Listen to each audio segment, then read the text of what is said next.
Welcome back to CIA Declassified. It is 1994. The air in Khartoum is thick, not just with the haboob, the massive walls of red dust that swallow the city, but with a suffocating sense of watchfulness. You are a CIA case officer operating under non-official cover, sitting in a dimly lit cafe near the Blue Nile. Every person who walks past could be a member of the National Islamic Front security apparatus. The world thinks the great struggle ended when the wall fell in Berlin, but here a new, darker era is being born. The heat is a physical weight, pressing the smell of diesel and roasted coffee into your skin. You watch the heat shimmer dancing off the hood of a dusty Land Cruiser, knowing that inside the briefcase that you gripped, where your hand is sweating right now, there is enough untraceable currency to tip the scales of a continent. Your pulse matches the distant, erratic beat of a drum from a nearby market. A rhythmic reminder that in this city, information is the only currency that doesn't devalue under the desert sun. Behind you, the soft clink of a tea glass against a saucer sounds like a hammer striking an anvil in the oppressive silence. You catch your reflection in a cracked mirror, a face that has learned to betray nothing while absorbing everything. Somewhere over the southern marshes, a ghost flight is banking into the darkness, its pilots flying by instinct and infrared, delivering the hardware of revolution while you sit here, navigating a minefield of whispers and sidelong glances in the heart of the enemy's den. The regime of Omar al-Bashir has turned the country into a global clearinghouse for radicalism.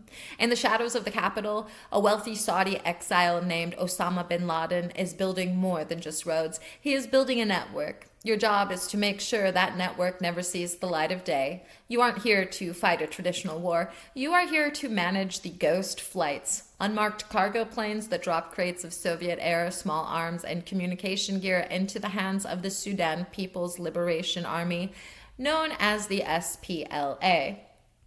You feel the weight of the encrypted briefcase at your feet. It contains the operational funds, hard currency that will vanish into the Hawala networks to pay for intelligence that the official channels can't touch. This is the era of the unattributable strike. You are the invisible hand of Operation Shockwave. As the sun dips below the horizon, turning the desert a bruised purple, you realize the stakes aren't just the stability of a nation, they are the prevention of a global firestorm. You are the architect of a rebellion that officially doesn't exist. Why the name? Declassified Internal Directorate of Operations cables suggest that Operation Shockwave was named for its intended psychological effect on the Sudanese government. The goal was to create a series of rapid-fire, high-impact tactical successes by the SPLA that would send ripples of instability back to the central government. In Khartoum, it was designed to force the regime to turn inward, spending its resources on domestic survival rather than exporting terror or harboring the growing cell of Al-Qaeda. To understand the Iron Sandstorm, we must look at the hard intelligence. Operation Shockwave was a covert action program authorized by the National Security Council. The CIA funneled over $20 million in non-lethal and lethal aid through neighboring Uganda and Ethiopia. The ghost flights utilized private contractors and independent contractors and front companies to avoid direct U.S. military involvement. The SPLA leader, John Garang, was the primary recipient of tactical support. Osama bin Laden lived in Khartoum from 1991 to 1996. The CIA established listening posts in the border regions to track the movement of terror financiers.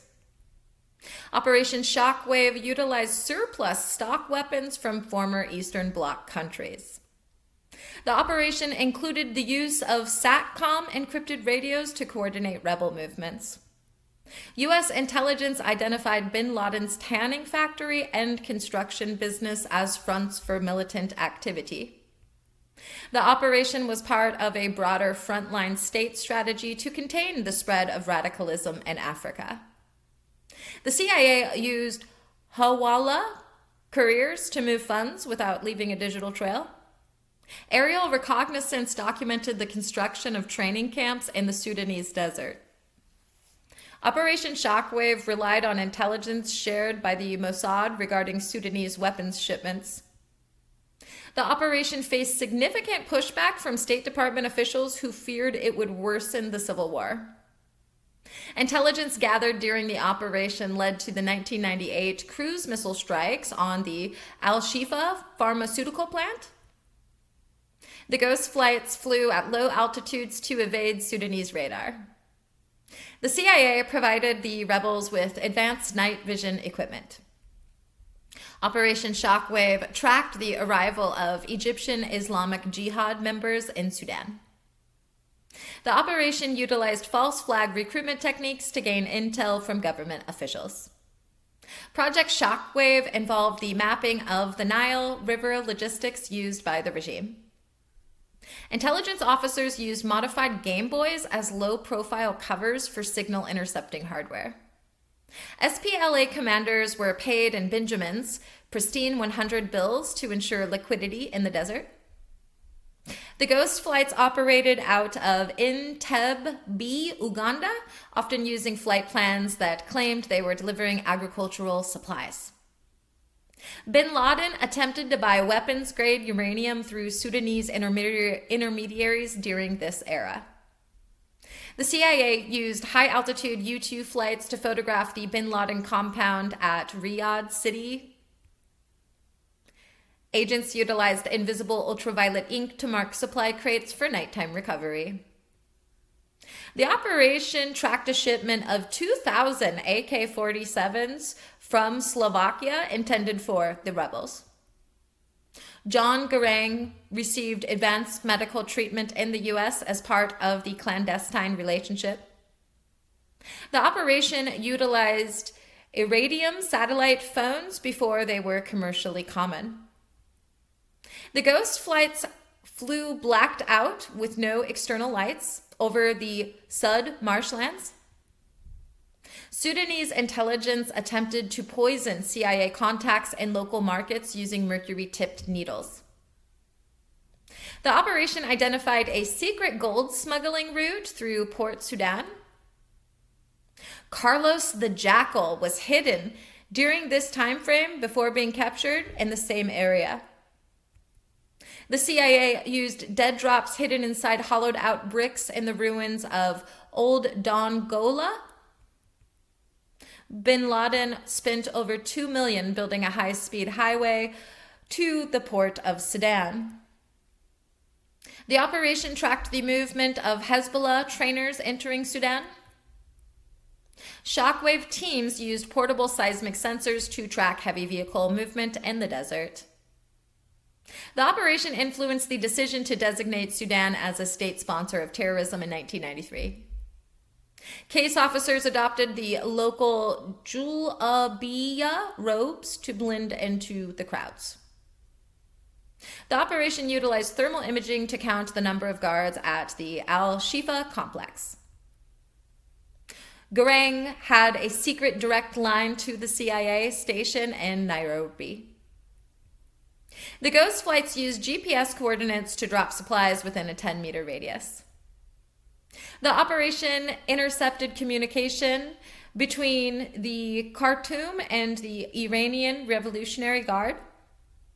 Bin Laden survived an assassination attempt in 1994, which some attribute to Shockwave assets. The CIA created a fake export company in Dubai to facilitate the equipment flow. The operation used burst transmitters to send data in under a second to avoid detection. Sudanese security used Soviet-era RDF, radio direction finding, to hunt for the listening post. The operation mapped the underground tunnels beneath Khartoum Presidential Palace. Garang's personal guard was trained by U.S. Special Forces in secret camps. The operation tracked the sale of Sudanese cotton used to fund the NIF. Agents used high-powered directional microphones to listen to meetings through palace windows from a mile away. The ghost flights used dirt strip landing zones carved out of the desert by hand. The operation documented the arrival of Iraqi chemical weapons experts in Sudan. Bin Laden owned a fleet of 20 private aircraft used to move personnel. Operation Shockwave remains the largest covert African operation of the 1990s. A declassified internal CIA briefing dated 1993. Sudan has become a safe haven for the world's most violent extremists, and we cannot remain idle. Declassified State Department cable, 1995. Garang is a difficult partner, but he is the only wall standing between us and the rest of East Africa. Declassified CIA case officer field report, name redacted. The money vanishes into the sand, but the intelligence that comes out is invaluable for tracking the Saudi. Declassified CIA Deputy Director for Operations memo. We are operating in a vacuum of sovereignty. If we don't shape the outcome, the fundamentalist will. Declassified Joint Chiefs of Staff Technical Review. The logistics of the ghost flights represent our most sophisticated deniable delivery system since the Afghan War. Declassified National Security Council strategy paper. Every dollar we send to the SPLA is a dollar the regime has to spend on its own survival. And declassified interagency intelligence summary dated 1994. Bin Laden isn't just a donor, he is a designer, and he's building a compound in Crotum, however I pronounced it before. Within the declassified files for Operation Shock, the section titled Targeting Parameters for Non-State Actors is a sea of black ink. Nearly 110 pages are redacted. I suspect these pages contain the specific snatch and grab plans for Osama bin Laden that were ultimately vetoed by the Clinton administration. I speculate that these redactions cover the assassination contingencies, the point at which the CIA authorized local proxies to use lethal force against terror financiers without U.S. presence. I believe the financial conduit map is redacted because it reveals the names of prominent Gulf state donors who were simultaneously U.S. allies while funding the Sudanese regime. And I'm not the only one with theories. In the shimmering heat of the desert, the truth often wavers. For instance, some speculate that the CIA actually had a chance to take bin Laden into custody in 1996, but purposely let him escape to Afghanistan to use him as a honeypot to map out the entire al-Qaeda network. Then there's the ghost gold theory. It's a persistent one that suggests the ghost flights weren't just carrying weapons, but were extracting massive amounts of raw gold from rebel-held mines to fund off the book's operations globally. Then there's the bioweapon conspiracy. Conspiracy enthusiasts believe that Al-Shifa plant was actually producing more than just nerve gas precursors, that it was a joint Sudanese al-Qaeda lab for weaponized anthrax, and the evidence was buried by the Shockwave tactical team post-strike. And then there is the Garang's double theory. Some theorists believe John Garang was actually replaced by a CIA-vetted lookalike during his 1995 visit to the U.S. to ensure the agency had total control over the rebellion's future trajectory. Was it a success tactically? It was a logistical triumph, combat draw. Operation Shockwave was a masterclass in clandestine logistics. The ghost flights maintained a near-perfect safety record and successfully armed a rebel force in one of the most hostile environments on Earth. The ability to move tons of equipment through a dozen different cutouts and front companies proved that the CIA could effectively manage a proxy war without a visible footprint. The tactical intelligence gathered on bin Laden's movement was the most precise the U.S. had ever possessed at the time. The operation was a tactical draw because it failed to achieve its primary objective, the neutralization of the terror threat within Sudan. While the SPLA gained ground, they were never able to threaten Khartoum itself. The shockwave effect was dampened by the regime's brutal internal security, which proved more resilient than the planners anticipated. Tactically, the operation provided the weapons, but the rebels lacked the unified command structure to deliver a finishing blow. Strategically, it was the blueprint for the Shadow War. The operation was a success in that it pioneered the containment through proxies model that would define the next 3 decades of U.S. foreign policy. It proved that by empowering local factions, the U.S. could disrupt terror networks with minimal political cost. Strategically, Shockwave forced Sudan to eventually expel bin Laden, disrupting his operations and forcing him into the more isolated mountains of Central Asia. On the other hand, the strategic failure lay in the blowback. By arming various factions, the operation inadvertently fueled a civil war that would last for decades, leading to the eventual secession of South Sudan and massive humanitarian crisis. The U.S. traded a short-term counterterrorism win for long-term regional instability. It served as the first draft for the global war on terror, highlighting both the power and the unintended consequence of clandestine intervention. As far as technological and operational breakthroughs go, it led to quite a few, such as clandestine Hawala tracking systems. The need to move funds through traditional desert money transfer systems led to the development of pattern of life financial mapping. Today, humanity applies this through anti-money laundering algorithms used by banks to stop human trafficking. The military applies this in threat finance units to starve insurgencies of cash. The intelligence community utilizes it to track the crypto wallets of dark web actors using the same node-to-node logic developed in the Sudanese desert. Low-altitude terrain masking avionics. The ghost flights required planes to fly below the radar horizon of the Sudanese Air Force. This led to breakthroughs in automated terrain following radar. Today, humanity applies this in commercial delivery drones that navigate complex urban environments safely. The military applies this in the terrain following radar of the F-35. The intelligence community utilizes it for stealth insertion crafts that can drop sensors or personnel into denied areas without detection. Remote listening post miniaturization. Operating in the vast Sudanese interior required sensors that could function for months on solar power while transmitting via satellite. Today, humanity applies this through remote environmental sensors used to track climate change in the Arctic. The military applies this to unattended ground sensors that monitor border crossings. The intelligence community utilizes this for microelectronics intelligence devices, which are small enough to be hidden in everyday objects to intercept the cellular communications of high-power targets. And asymmetrical logistic cutout protocols. To move weapons without U.S. fingerprints, the CIA perfected the use of tiered front companies. Today, humanity applies this through secure supply chain management used by tech companies to ensure conflict-free minerals. The military applies this to rapid global logistics for disaster relief. The intelligence community utilizes it for covert procurement, allowing the government to buy sensitive technology from foreign adversaries through a series of anonymous shell companies. Operation Shockwave was the prologue to a century defined by the Shadow War. It was the moment we realized that the map of the world was no longer defined by borders, but by the flow of money, weapons, and ideas.